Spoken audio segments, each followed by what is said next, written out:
चलो third 113 degree Fahrenheit हो तो कितना डिग्री सेल्सियस होगा। सूत्र हम लोगों को पता है, degree Fahrenheit equals to 9/5 into degree Celsius plus 32,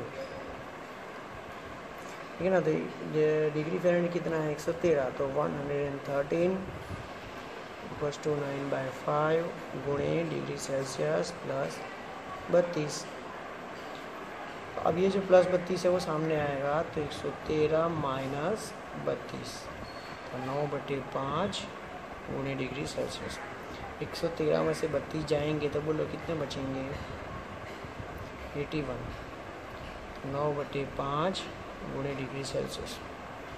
अब ये 5 मल्टीप्लाई में डिवाइड में है, सामने जाएगा तो मल्टीप्लाई में, 9 मल्टीप्लाई में है, सामने जाएगा तो डिवाइड में। तो डिग्री सेल्सियस को सूत्रकर्ता बनाए तो क्या होगा, तो 81 गुणे 5/9, 9 से 81 का जो है वो भाग निकलेगा 9 से, तो 9×5 45 डिग्री सेल्सियस।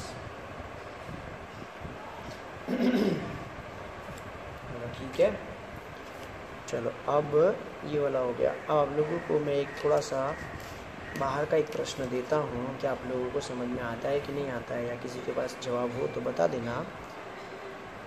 डिग्री फ़ारेनहीट और डिग्री सेंटीग्रेड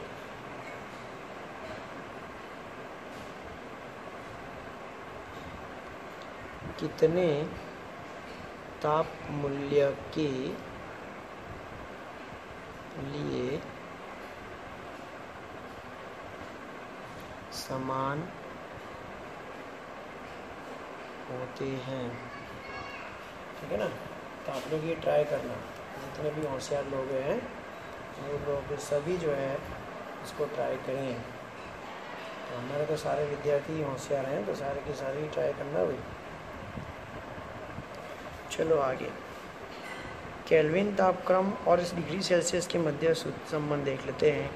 कि 25 डिग्री सेल्सियस हो तो केल्विन कितना होगा। सूत्र क्या कहता है कि भी kelvin equals two degree Celsius plus 273.15। लेकिन हम लोग आगे पढ़ेंगे कि 0.15 हम लोग जो है वो सवाल में नेगलेक्ट कर सकते हैं, तो 273 हम लोग इसके बराबर लिखेंगे।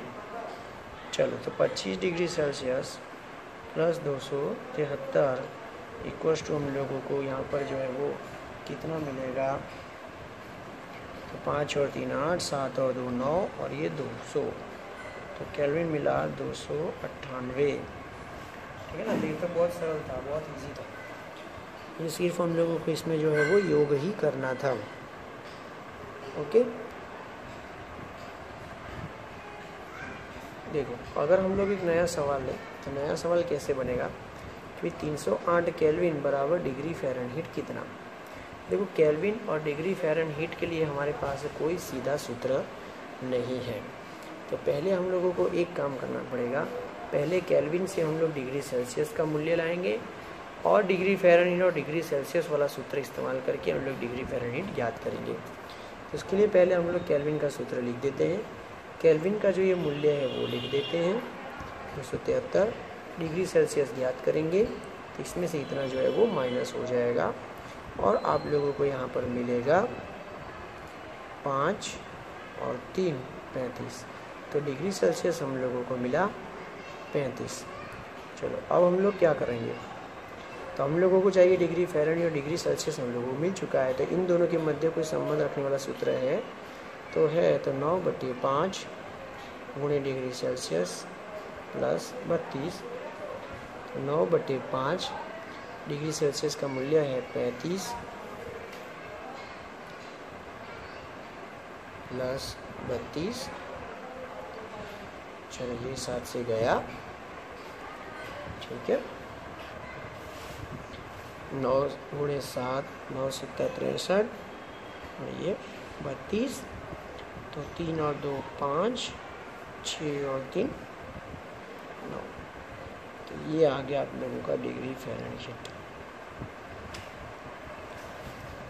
ठीक है, ये सवाल को भी ऐसे भी लिख सकते हैं कि यदि 95 डिग्री फ़ारेनहीट हो तो केल्विन ज्ञात करो।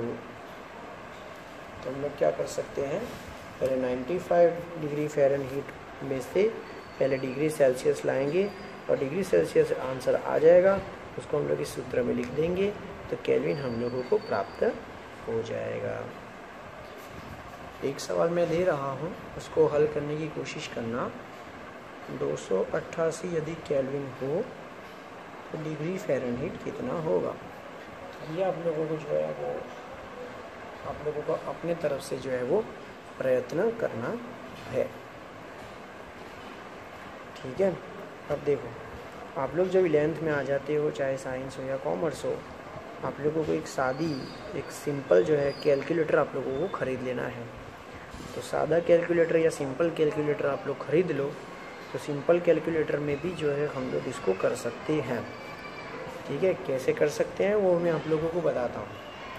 तो ये पहले आप लोग एक काम करो, 288 लिखो माइनस 273 करो तो डिग्री सेल्सियस का वैल्यू आएगा, उसको गुणे 9 करो बटे 5 करो और फिर प्लस 32 कर दोगे तो कैलकुलेटर से आप लोगों को आंसर मिल जाएगा, ठीक है। होगा तो इसको समझाने के लिए मैं एक छोटा सा वीडियो भी जो है आप लोगों के लिए बना दूंगा और उसको जो है वो मैं आपको शेयर कर दूंगा, ठीक है भाई, कैसे करना होता है, ठीक। तो आज के लिए हम लोग इतना ही रखते हैं। इसको बराबर से होमवर्क पे लिख लेना और आप लोगों को ध्यान रखना है कि मैं यहाँ पे जो चला रहा हूँ उसको आप लोगों को क्लास वर्क में लिखना है। भले ये टॉपिक मैंने पहले चला दिया हो, लेकिन इसको जो है क्लास वर्क की नोटबुक में लिखना है और उसका एक और कॉपी होमवर्क की नोटबुक में लिखना होगा। तो आप लोगों को 2 नोटबुक बनानी है, एक क्लास वर्क एक होमवर्क, एक और तीसरी नंबर की नोटबुक बनानी है तो जिसमें हम लोग स्वाध्याय लिखते हैं, ठीक है ना। तो जैसे ये चैप्टर पूरा होने को आता है तब हम लोगों को वो स्वाध्याय लिखना चालू कर देने का, पहले से भी लिख सकते हो और जैसे ही चैप्टर पूरा हो जाए उसके दूसरे तीसरे दिन जो है आप लोगों को स्वाध्याय पूरा लिख लेना है, ठीक है ना। क्योंकि स्वाध्याय जो होता है ना, स्वाध्याय जो है वो आप लोगों को पता चलेगा जब आप लोग स्वाध्याय को हल करोगे, ठीक है ना। तो स्वाध्याय को खुद ही हल करना होता है। तो स्वाध्याय को हल करोगे तो पता चलेगा कि उसमें बहुत ज़्यादा जो है आप लोगों को दिमाग लगाना पड़ता है, बहुत ज़्यादा होशियार रहकर जो है वो काम करना पड़ता है और एग्ज़ाम में जो है वो स्वाध्याय का ही पूछा जाता है। तो हम लोगों को जो है वो स्वाध्याय भी साथ में करते रहना पड़ेगा। स्वाध्याय आप लोगों को तभी आएगा जब आप लोग इसमें रेगुलर वर्क करोगे, ठीक है। और फिर जब रेगुलर वर्क करोगे तो स्वाध्याय आ जाएगा, फिर एग्ज़ाम में स्वाध्याय के प्रश्न जो है आप लोग सरलता से लिख सकते हो, ठीक है। और अगर आपके आसपास कोई 12th में पढ़ता हो, जिसने पढ़ लिया हो, जो पास हो गया हो, उसकी केमिस्ट्री की किताब जो है आप लोग ले सकते हो, या तो 11th में, हाँ 11th जिन्होंने पढ़ लिया है और जो लोग 12th में आ चुके हैं उनकी किताब भी आप लोग जो है नोटबुक मैंने जो लिखाई है वो आप लोग ले सकते हो, ठीक है ना। उसमें भी बहुत सारे आप लोगों को उदाहरण मिलेंगे। तो आज के लिए जो है हम लोग इतना ही रखते हैं, फिर आगे जो है मैं आप लोगों को और भी वीडियो जो है वो सेंड करता रहूँगा और जो छोटी छोटी बातें हैं वो मैं आप लोगों को बताते रहूँगा। तब तक के लिए मिलते हैं।